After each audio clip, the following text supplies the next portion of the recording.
Olá, eu sou o professor Marcos Sorrilha, seja muito bem-vindo, seja muito bem-vinda ao meu canal. Hoje não era para ter vídeo no canal nesse formato aqui, porém, hoje não é um dia comum. Hoje é aniversário de nascimento de George Washington, o primeiro presidente dos Estados Unidos. E eu não poderia deixar essa data passar batida e por isso resolvi fazer uma singela homenagem contando os motivos pelos quais eu acho a sua biografia uma das mais incríveis que eu já li. Então já curtam o vídeo que eu tenho certeza que vocês vão gostar e, claro, já se inscrevam no canal caso não seja inscrito, caso não seja inscrita. Eu nunca escondi de ninguém que George Washington é o meu presidente dos Estados Unidos preferido. Tá aí o pequeno Washington que não me deixa mentir. Claro, eu sei que a biografia dele tem uma série de problemas, como é a questão da escravidão, o fato dele ter sido senhor de escravos. Porém, também é de se ressaltar que ele tenha tentado libertar os seus escravos no seu testamento, numa época que isso era muito incomum e que outros pais fundadores, como Thomas Jefferson, não fizeram. Mas eu admito que essa é uma questão delicada e polêmica. Agora, se existem duas coisas pelas quais eu admiro o George Washington, é o fato de que ele não foi apenas o primeiro presidente dos Estados Unidos, mas o primeiro presidente da história do mundo. E justamente por isso não existia uma cartilha que dissesse como ele deveria se comportar, o que deveria vestir, como falar e tudo mais. De certa maneira, muitos de seus gestos iniciais se tornaram regras não ditas que todos passaram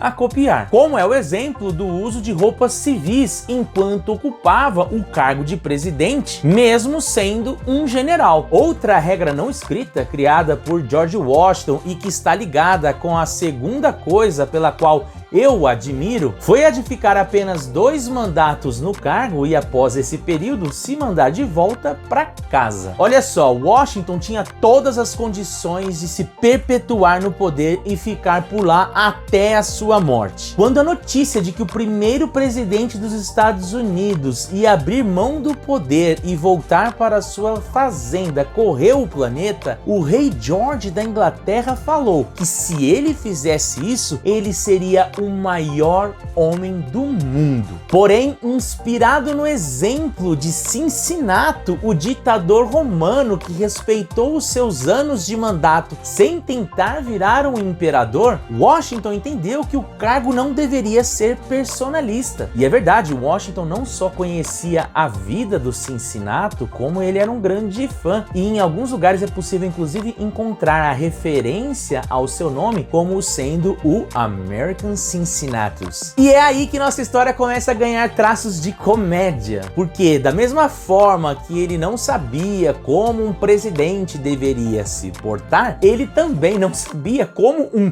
ex-presidente deveria se portar. E para o bem da verdade, ninguém sabia como um ex-presidente deveria se portar. Ele naquela época achou que ao voltar para sua casa teria de volta a sua vida normal. Mal ele sabia que isso nem de longe ia acontecer. A verdade é que a sua fazenda Mount Vernon virou local de peregrinação de milhares de pessoas que saíam de seus estados para conhecer o primeiro presidente dos Estados Unidos. Isso mesmo, sem avisar, sem marcar na agenda, sem mandar um zap antes. Elas simplesmente iam até lá, batiam na porta e perguntavam: "Ô, doutor Washington, tá aí?" E assim simplesmente chegavam. E isso fez com que ele tivesse que estar sempre com a despensa cheia e com os lençóis trocados para o caso de alguma visita resolver ficar. Aliás, tem um texto delicioso sobre isso que foi escrito pela Mary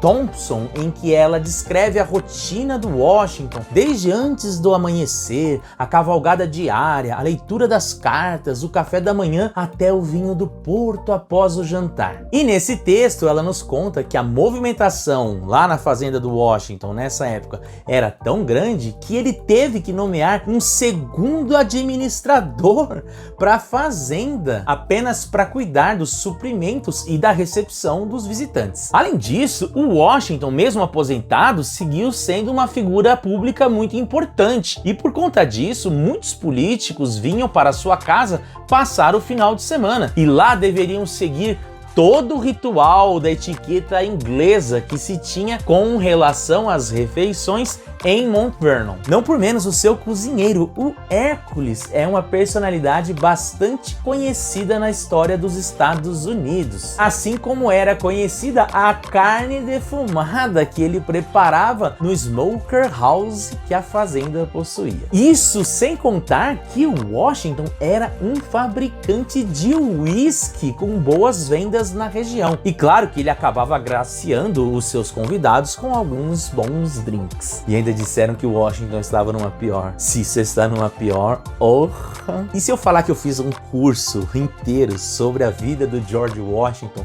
lá na fazenda dele? Quando o assunto era escravidão, nós íamos até as casas de escravos. Quando o assunto era plantação, nós íamos até lugar de colheita. E quando o assunto era o uísque, meus amigos, melhor eu não contar. Abraço, Denver! O que se faz em Mount Vernon, fica em Mount Vernon!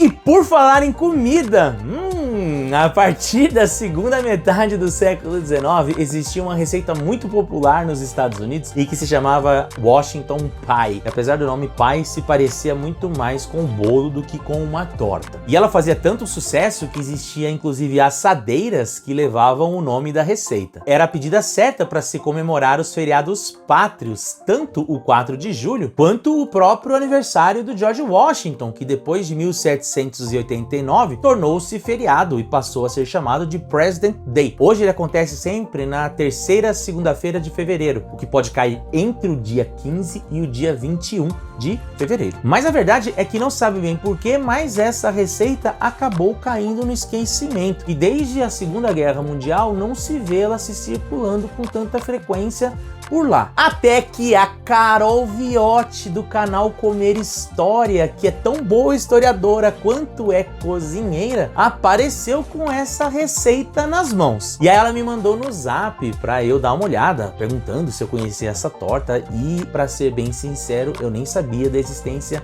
dela não. E ela pensou que eu acharia curioso e tal, mas a verdade é que eu vou desafiá-la a fazer essa receita lá no canal dela e mandar aqui pra mim, pra que eu faça uma espécie de react. Por isso eu vou pedir pra vocês irem lá no Instagram do canal dela, do Comer História, ou no próprio canal e me ajudarem a convencê-la a fazer essa receita. E claro, mandar pra mim, né? Os endereços tanto do Instagram quanto do canal estarão na descrição do vídeo. Quebra essa pra mim, vai. Nunca pedi nada. E parabéns ao Gabriel, ao Rafael e à Carol pelo sucesso do canal. Está literalmente uma delícia acompanhar todos os vídeos que vocês têm feito. E parabéns também ao George Washington. Nos vemos no próximo vídeo. Tchau, tchau!